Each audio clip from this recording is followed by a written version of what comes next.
I know many might quote that you can't start the next chapter of your life if you keep rereading the last ones.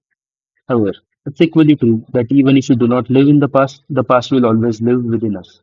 Nostalgia is a way of holding on to things you love, the things you are, and the things you never want to lose. I'll just dive into the nostalgia of Ganesh Utsav from my childhood. The contrast which I see today, along with some sweet memories from the past. It all started with the early excitement of Ganesh Utsav, anticipating a 10-day holiday which we were too small to anticipate, lasted only for one day. Schools remained active for all days barring Sunday and Saturday. Everything started with decoration of idol.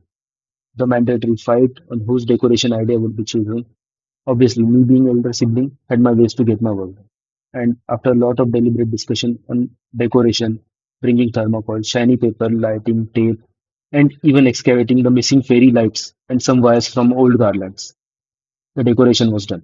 We had a surplus of little kids visiting our house, so getting help for decoration was an easy task. Apart from this, there was another Ganpati to be looked after, the one of entire locality. Today, I see people lining up to see best decoration and lights set up by skilled artists. But back then, we used to become decorator, painter, electrician, and artist ourselves. It wasn't about grandeur. Even the small or simplistic ornamentation made the heart pumps faster and feel the divine connect with the OG itself. No doubt that it's a privilege to listen to those Taja Pathaks like Shiv Garjana, Rudra Garjana, and Shiv Mudra perform any day. But the pride moment when you played the dhol, even with an offbeat rhythm, had to hit harder than any of these. It was all a lot of fun. The sheer excitement of walking barefoot from one house to other, from one aarti to other every day. Some of us knew the aarti and some just chanted Jai Dev Jai Dev, just to join us for the remaining part. The best part was collecting prasad from every aarti and eating it all in the end, considering it as mehnat ka phal. Too many calories, right? But who cares? The highlight of the event was me and my friend preparing drama for the entire colony. Now, in retrospect, the entire drama seems childish or not so funny. But kudos to all the parents and neighbors who cheered and laughed just to make us feel a glimmer of pride and appreciation. We worked on every small aspect: costumes, music, dialogue, lighting, etc. Everything was arranged, not by monetary basis, but by our recorder, which would be used to record the entire play through various means. Lightings meant appropriate use of just two lights. Overall, a good amount of effort was done to make a broken but beautiful drama. To be honest, going to the nearest Mela with all my friends had its own charm. The spending was fixed, the route was fixed, with all our moms holding our hands, so we don't go out of sync. To our dads forcing us to hop onto the next giant wheel. And yeah, even the smaller one felt like being on the London Eye. Our nights were filled with planned and unplanned entertainment. That one Ganesha movie or the traditional comedy movie had us literally ROFL. And then came the last day. While none of us were allowed to go for Visarjan till the last point, it was painful to see the 10-day guest leave us. The vibe, the energy, it was all at ultra high level. There would not be the same high for next 1 year. No other festival could match the legacy of this one. The feeling of party wasn't known to me back then, but some void was always felt. This void was filled with one chant of Pudfhya Varshi Lavkr, the hope that he will return.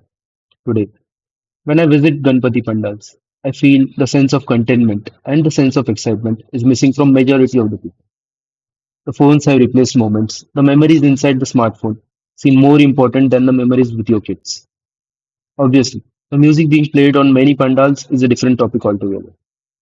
Quite different from our old bhajans, speeches, dance, drama, competition, etc.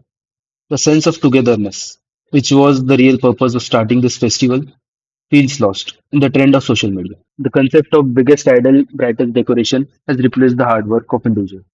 There were arguments over decoration back then, but the sense of contentment overcame every little clash. Today, technologically perfect pandals with pro lighting setup are everywhere. Skilled artists create mesmerizing themes, but families rarely sit together and make their own mandaps. People line up for bigger idols rather than spiritual experiences.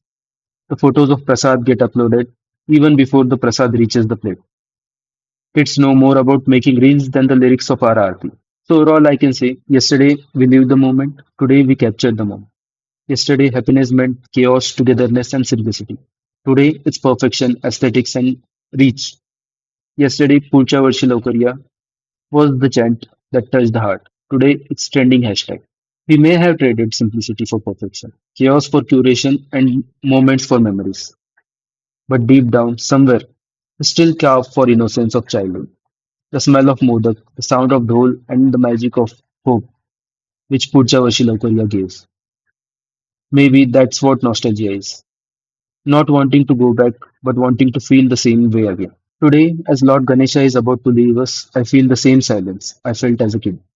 When the doors stopped, when the lights fade, and the street go quiet. But maybe that's the magic of Bhatt. He comes every year to remind us that joy isn't permanent, but memories are. And in those memories, our childhood lives forever.